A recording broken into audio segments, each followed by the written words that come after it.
Hey folks, welcome back. Glad you're here. So today is a day where it's supposed to be rather warm.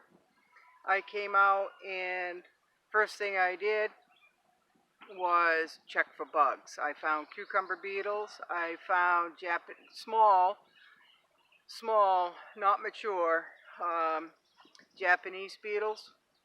And a whole lot of bees, folks. Bees I'm always excited about. And I don't have a shortage of bees here. I also don't have a shortage of hornets. But the bees are pollinating. That's spectacular. I have several different kinds of bees here. I do have a lot of honeybees, folks. So here would be a really good place to have beehives. But I also have a lot of bear. So I have not even dared to put up some beehives. I just don't dare. I don't think they would last.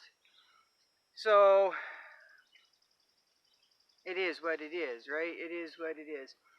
So I ran across a channel that I'm really falling in love with. It's Tony from Her Homestead Skills. Now, her videos are not very long. They're about as long as mine. She's straight and to the point. She appears very genuine, and she brings you along in what she is doing.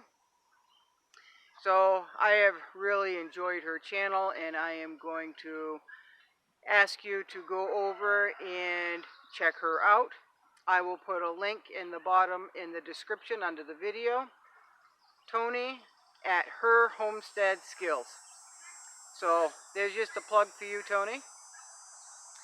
So I have also been wondering where Shelly's Everyday Prepping Adventures videos are. I thought I have been missing them, so I went to Shelly. I went to your page, and it looks like you're really busy with other things. I did catch your 4th of July video, your Dunkin' Donut video, and your pumping gas video. So I'm glad you're still at it. I know you're busy. I know you are.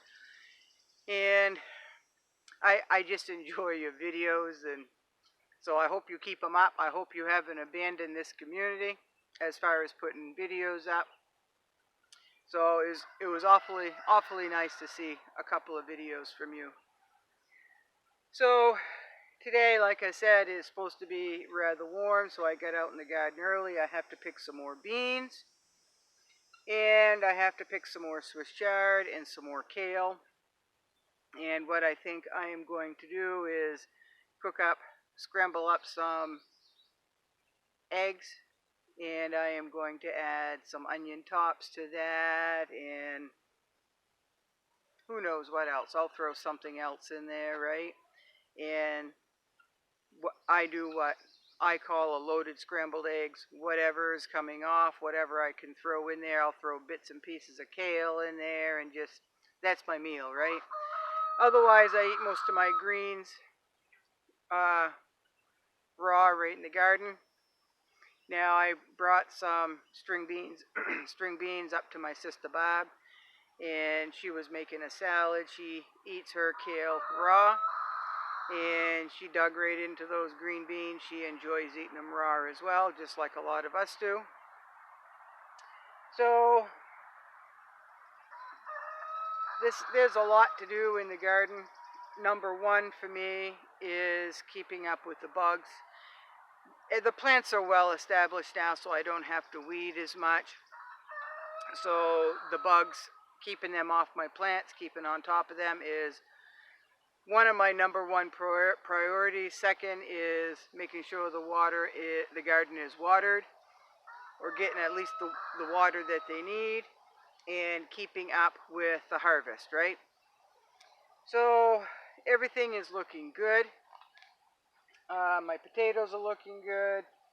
My kabocha squash, folks. I am super impressed with my kabocha squash. I have read reviews on the kabocha squash, and they were kind of mixed, but all the reviews that I saw said that here in Maine that they do not produce very many squash per plant. Well, my plants are completely loaded, folks. I've got so many kabocha squash sitting on, and I attribute that to my pre-plant mix. I really do, which has the borax, the Epsom salt, the lime, right, all of that.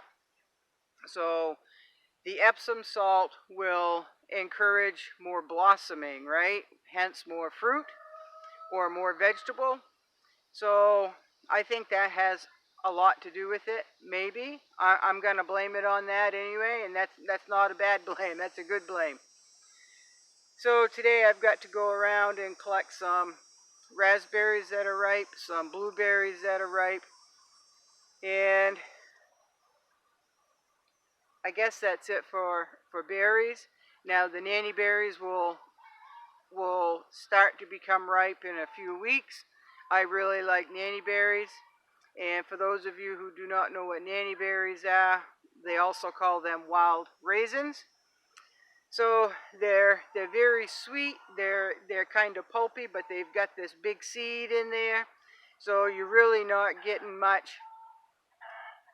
berry. You're getting a lot of seed, but the flavor is spectacular, folks. I really enjoy that, and you can make nanny berry pie. You can make whatever you want.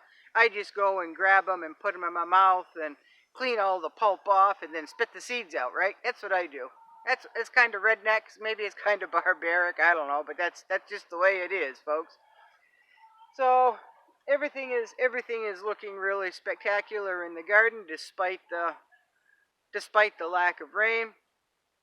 So I'm pretty pleased with how things are coming off. It looks like everything is going to be doing all right. Now I just want to remind folks that last year was not a good onion year in this area. It looks like this year is not going to be a good carrot year, but the onions are doing pretty well. So the squash beetles have moved in, the cucumber beetles have moved in, the Japanese beetles have moved in, the tortoise beetles have moved in. So right now it's just trying to save the gardens from damage. So some of you have said that you are not getting notification when I post a video. I want to remind you folks that YouTube does its own thing, right? But you can subscribe and you can hit that little bell icon, which is to the right hand side of the word subscribe, and that is supposed to notify you when I post a video. It does not always do that. I apologize. It's just out of my hands. So I guess that's just an update. It's just a quick update. I just wanted to give a shout out to Tony at her homestead skills and seeing where the heck Shelly is. So I'm glad you're still doing all right. And again, I know you're busy. I do know you're busy. But you put out some good information, and I really miss your videos, honey. I really do. So y'all stay safe. Y'all be good. And continue to do what you're going to do, because we don't know what in the world this country is coming to, but it's not looking good. It's going downhill fast, and the further we get into the months, the more it increases and the more things happen and the faster pace it gets, and everybody has been saying fall and winter. Well, that's what I've been saying too, and a lot of other people have been saying that fall and winter is when we're really going to see things hit the fan, right? And so I'm always going to stress the importance of having a garden, even when the economy is good, because gardening is a skill, gardening is fun. You're basically buying vegetables at the price of seed, and it's a whole lot cheaper than going into the store. You know how those vegetables are grown. But the time it takes, I'll admit, the time it takes to tend to a garden to ensure that you get a crop, and that's never guaranteed. It's if you count your time and money, it is easier and cheaper to go to the grocery store and get your food. But what if the food is not there, or you can't go get it, or you cannot afford because the dollar is not worth $1 anymore, and just, it's in your backyard. You don't have to spend fuel to go get it. You don't have to, nothing. So even when life is good, the economy is roaring, I always believed in having a garden just because. And now that times are getting really sketchy, it's more important that we have a garden, in my opinion. So, you all be good, you all be safe. Come back. Thank you for being here. Appreciate it.